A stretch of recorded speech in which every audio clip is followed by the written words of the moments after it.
தராசு பார்த்துருக்கீங்களா? அதாவது பெரும்பாலும் மனிதர்களுக்கு கடந்த கால சிந்தனை இருக்குது, இல்லைனா எதிர்காலத்தை பற்றி சிந்தனை இருக்குது.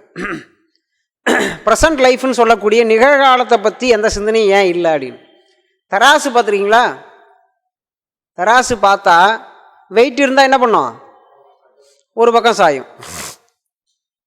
வெயிட் இல்லைன்னா இன்னொரு பக்கம் மேலே எழும்பிடும் இல்லை? ரெண்டுத்துலேயுமே ஒன்றும் இல்லைன்னா அது எங்கே இருக்கும்? முள் நடுவில் நிற்கும். அப்போ நமக்கு புற உலகிலும் அக உலகிலும் எந்த குழப்பமும் இல்லை அப்படின்னா மனம் ஸ்டடியாக நின்றுடும். வெளித்தேவை அதிகமாக இருந்தால் வெளியில் நாட்டம் அதிகமாக இருக்கும். எதிர்காலத்தில் என்ன பண்ணலாம், எப்படி மாற்றலாம் அப்படிங்கிற பிரச்சனை அதிகமாக தோன்றும். இல்லை அப்படின்னா கடந்த காலத்தில் நடந்தது இந்த நல்ல விஷயங்கள்லாம் பார்த்திங்கன்னா நிறைய நடந்திருக்கும். ஆனால் 10ஆவதுல ஃபெயில் ஆனது மட்டும் அவ்வளோ சீக்கிரம் மறக்காது இல்லை? அது மாதிரி சில விஷயங்கள்லாம் உள்ளத்தில் என்னவாக இருக்கும்? பீடிகைன்னு பேர். அதிக கனமான விஷயங்கள் இருக்கும் பொழுது உள்ளம் உள்புறமாக கடந்த காலத்தை பற்றியே சிந்திச்சுக்கிட்டு இருக்கும். இல்லை அப்படின்னா எதிர்காலத்தை பற்றி வாழணும், இப்படியாக வாழணும், இதை செய்ய வேண்டும், அதை செய்ய வேண்டும் என்ற குழப்பங்கள் மேலும் மேலும் அந்த சிந்தனைக்கு மேல் சிந்தனையாக அலையும்.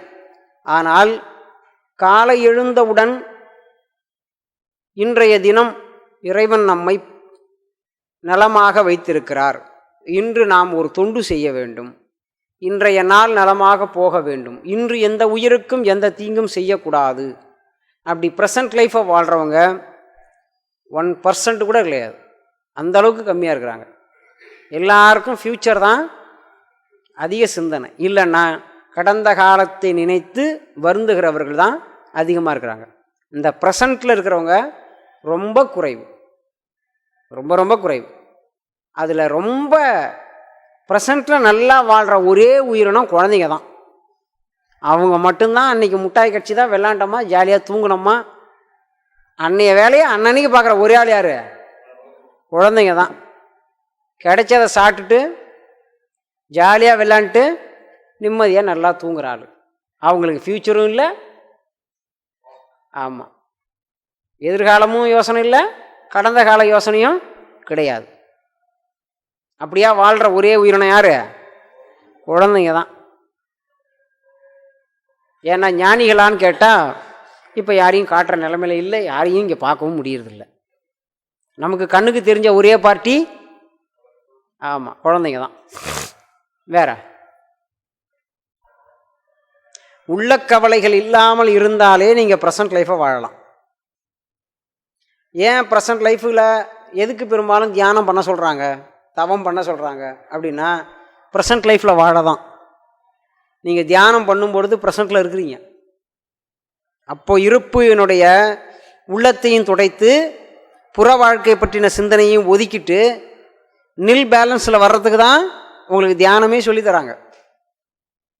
ஆனால் நாம் அங்கேயும் போய் உட்காந்துக்கிட்டு ஆண்டவனை குறை சொல்கிறோமோ, அடுத்தவனை குறை சொல்கிறோமோ, ஏதாவது ஒன்று பண்ணிக்கிட்டு ஒன்று எதிர்காலத்து பிளான் இருக்கும். இப்படியாக தவம் செய்து விட்டால் நமக்கு ஞானம் கிடைச்சிருமான்னு ஒரு கவலை, இல்லைன்னா ஏற்கனவே பண்ணதெல்லாம் இந்த தவத்தை கெடுத்துருமோன்னு கவலை, தியானமும் கை கூடுமோன்னு ஒரு கவலை. என்ன பண்ணுறது? அங்கேயும் போய் என்ன பண்ணுறோம்? நம்ம வம்பு வளர்த்திட்டு உட்காரக்கூடாது. ப்ரெசன்ட் இன்றைக்கி ஆண்டவன் நம்மளை படைப்பின் கீழ் இன்று நம்மளை இறைவன் நலமாக வைத்திருக்கிறார். இன்னைய காலகட்டத்தில் இன்னைக்கு எந்த உயிரையும் போய் எந்த தீங்கும் பண்ணாமல் நாம் இருந்த இடத்துல இன்றைக்கு இறைவனை முழுமையாக நினைக்கிறோமா அப்படிங்கிறது தான் விஷயம்.